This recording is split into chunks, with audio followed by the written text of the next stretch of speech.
Pixel here, Improbable Garage. We're back on the Cyberpunk cube, and it makes Mudflaps. I know that doesn't sound super exciting, but it's something I need to do. These wheels stick out proud of the body, and there was a factory flap here. It stuck out a little bit. One was missing when I bought the car, the other one was damaged, so when I repainted it, they went away. It wasn't a problem with the stock wheels, but with these, this whole door gets splattered. In the back, not quite the same problem. But I made these, and you can see they're narrower than the body, so I want to bump them out as well so that if I get more positive offset wheels for the back, I won't be flinging stuff at people. Now, of course, like everything on this car, I can't just go the easy route. It's got to look interesting. To that end, I have this. This is half-ish of the heat shield from a semi-stack. I literally found this on the side of the road. I literally saw it on the side of the road, pulled over, went, got it, threw it in the back of my car. It's been sitting, if you watch in old videos, it's been sitting between the doors of the garage for, I don't know, a couple of years probably. So I just recently trimmed it down so I knew exactly how much length I got.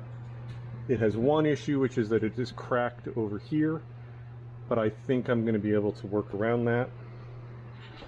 The existing rear Mudflaps, I mean, I guess they are. These are about 15 inches top to bottom, but they don't really necessarily need to go down that far. And they're currently about 8 inches. I'd want them to be stick out a little bit further. This is where they're attached. This used to be the other way and was a bracket for the bumper assembly. I bent it 90 degrees. Put some bolts through it, and that became the mud flap bracket. In the front, there's some holes in the fender. So you may say, okay, cool, that stuff's, interesting looking, but it's full of a bunch of holes. How's that gonna work? I thought of that. That is a rubber mat. I got it cheap somewhere. Basically what I'm gonna do is back this with that. The rubber mat is gonna be on the inside where the wheel is. The metal is gonna be on the outside where everybody's gonna see it. It'll look interesting. It'll stop stuff from flying around. The rubber mat means I won't hear rocks and stuff hitting it. So I think it should work all around. The only real question is securing the mat to that.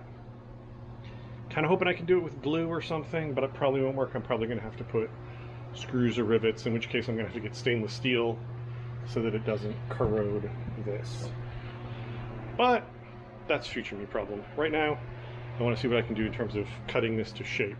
So the nice thing with this is that it's got a flange over here and a flange over here. And these are enough of a row that, as you can see where I did down here, you can cut it off nice and clean and it'll have an edge because these don't overlap each other. I need to get the old one off and sort of lay it on here and see what I'm doing. I think I'm going to try and flatten this out a bit too.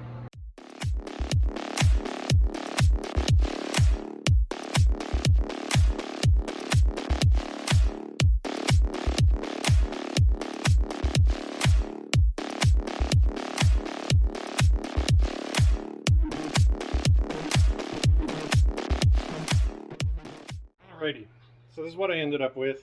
I didn't cut this off because it turns out I don't actually need that. That was just to match this because it's deeper in over here, but there's no actual reason it needs to be like that. It can be more straight. So what I've decided I'm going to do is mount this at the depth of the body for now, but I gave it more depth so that if I put a fatter wheel on here, I can move this out accordingly. And at that point, what I do is like round these corners so they're not big, risks for somebody to get caught on. The only problem is this bracket is not 90 degrees. So I can put a bolt through, I'm gonna have to get a smaller bolt. Yeah, I can put a bolt, I can get this in the position where I want it, and it lines up at the top of one of these slots, but this one misses it. So I have to figure out what I'm doing there. There's a couple options. I can use a zip tie. I can possibly re-drill another hole somewhere in the middle here. Maybe even flatten out. There's a corner. This corner right here I might be able to flatten out and put a hole in. Not really sure.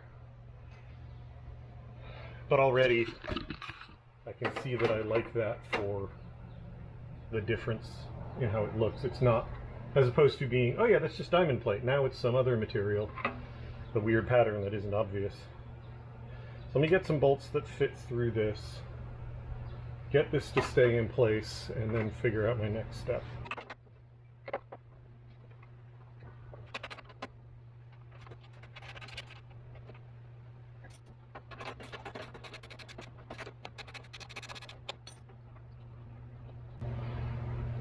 Yeah, okay, that lower hole completely misses in a way where if I tried to drill a hole for it, it would actually like cut through. It's basically, if I was going to show you on another one, it's about there, like right where these two overlap, but near the back of it.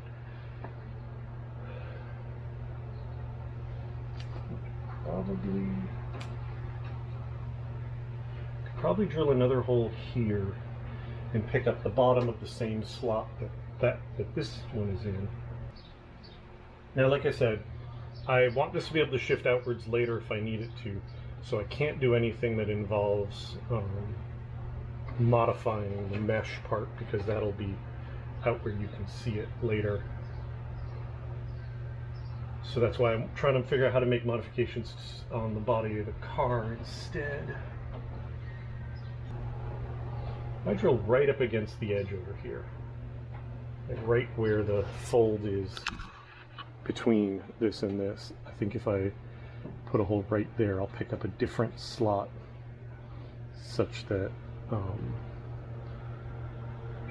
it's spread out a little bit more, and I think I like that. I'll just have to unscrew this and pull this out of the way first.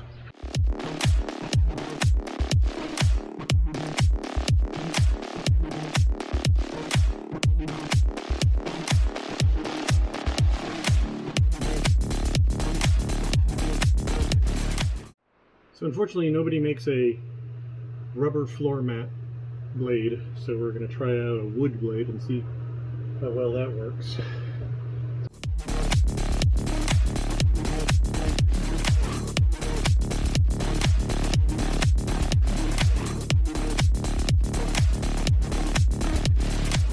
Could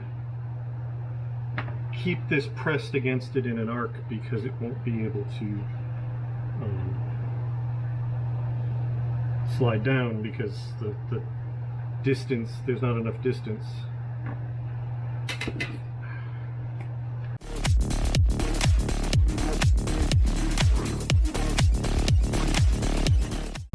And I'm going to cheat on this corner because you can't see it, so there's no point in using the more expensive hardware.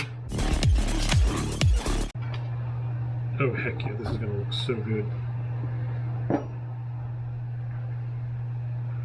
And mark these two. I'm going to drill them biased a little too far.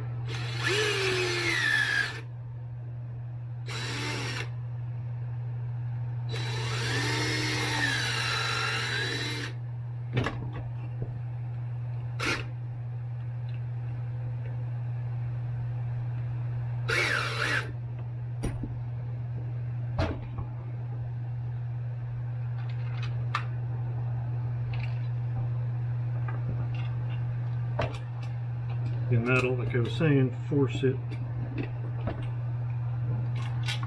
up and tight against the whole curve of the metal.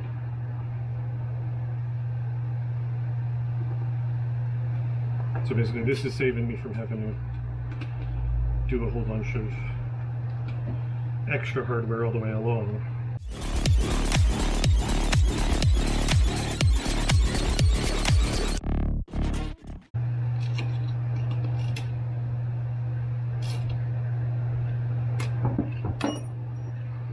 And there you go. Those two are going to be visible and look really cool with the Allen heads, and then these two are going to be hidden, so I didn't need to waste the limited number of those that I have. That's a really nice solution because it doesn't put any permanent holes in this, which is something I hadn't been able to figure out how to handle before. And without those holes, that means that I can come back later and change things if I decide I don't like that.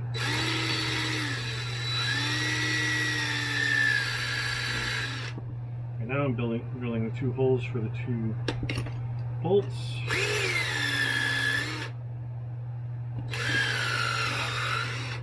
I should be able to go test fit this. Hopefully those holes are going to be big enough. Alrighty, I like that a lot.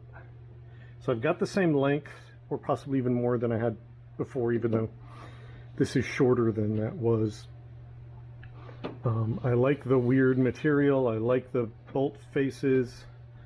The only thing I'm not 100% on is it's not as solid as I would like to be. I've been thinking about I might come in and add a gusset or something around here, or I might add a flange, because that's unfortunately, now that this has more mass than the aluminum, it does move around more than it used to. It does kind of hook itself, but if it gets unhooked from that, it's really floppy. But aesthetically, yeah, that's great. That is excellent. This edge could be a little cleaner. I may even be able to clean that up a little more with the grinder, but the basic idea absolutely works. This looks all weird, and I love this. I love that there's this weird effect in there. Yeah, cool. And it now sticks out more. It now sticks out proud to the body rather than an inch in, which is well past. The tire is well inside that, which means that even a little bit of a come out, and it won't. This won't need to be modified. Now I got to figure. Now I got to duplicate this for the other side, and then I got to figure out the fronts. I think I'm gonna take this one off camera, disassemble it, copy it, cut it out, assemble it, just so I use all the materials I need to make the exact copy, so I know that I've got it all, and then I can go in and start on the fronts. All right, so now we're doing the fronts. This is an offcut from cutting the other one on the back. Hopefully this will just work. I've got a couple mount holes here, I think.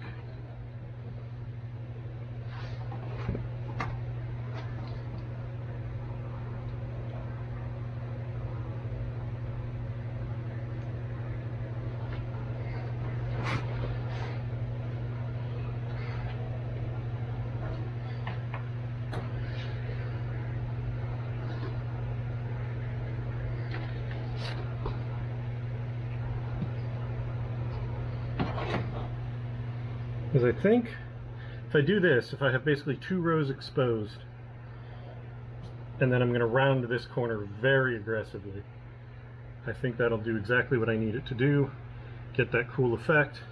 Because this hole is exposed up here, I can do the bolt on like I did before. So the only question becomes, that lines up with a hole, and that lines up with a hole.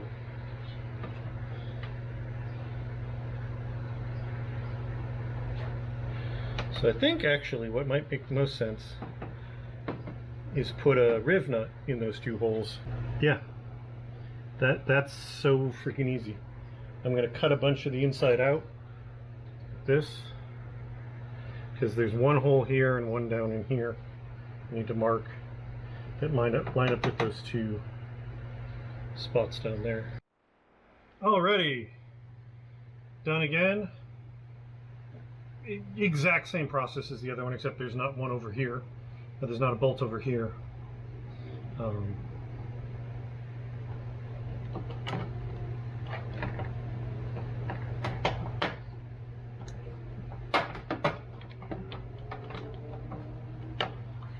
And that's basically what it's going to be. I do have to tweak something down here. There we go. Yeah, so basically that's what I'm going to end up with. And this is nice and rounded and smooth, so it'll be fun if you catch your leg on that, but you won't cut yourself. Anything like that. This corner down here has been rounded. I may round that a little bit more. But like, dang, that looks good. Covers basically all the wheel. Covers definitely enough to keep it all off the body. So, just put the wheel on and then remembered I should have filmed. So, this screw and this screw now have a riv nut in the fender to hold them in. So this is on and really nice and solid. All the other hardware was taken apart, had Loctite put on it, put back together. The back ones were cut down so they didn't stick out. So this is all good. The bottom of this fender, the bolt was broken and it's in a really awkward position. So what I ended up just doing is drilling through and cutting off behind till I had a hole big enough, and just ran one of the 1/4-inch bolts with a couple washers on it in down there to just hold the end of the fender on. I could weld a nut in there, but it's just one bolt to hold the bottom of the fender, and I don't even know how long it's been broken. So clearly it isn't a problem. Alrighty, I'm working in this corner and there's a bunch of rust and rot here. So what I've done is ground it all down, treated it with phosphoric acid. I'm going to shoot it with some Rust-Oleum. This is all back together. That part in there is painted. This is painted. Waiting for that to dry so I can mask it, paint this. I'm going to put something over that, but I haven't decided what yet, just because there's all that rust there. Could I deal with it properly? Yes. Am I going to right now? No. Because it's not going to really hurt anything. Like, it's not going to get functionally any worse. And at some point, I'm sure I'll have a cool idea of something to do there that is worth the effort. But it's not worth the effort to cut it out, weld it in, clean it up, make it all look stock. Because this thing's supposed to look beat up anyway. Alrighty. I am really happy with those. Those came out really cool, especially for like one evening's work. Solved problem I was having with all the crap getting thrown up from the front wheels. They look cool, but they also have that weird, they don't look right thing that I go for on this car a lot. So I'm really happy with that. That's the thing I've been putting off and putting off and putting off, and now I finally did it. It took way less time and effort than I thought it would. And I'm really glad I got it done, because now that project is out of here. Thank you all very much for watching, and I'll talk to you later. Bye.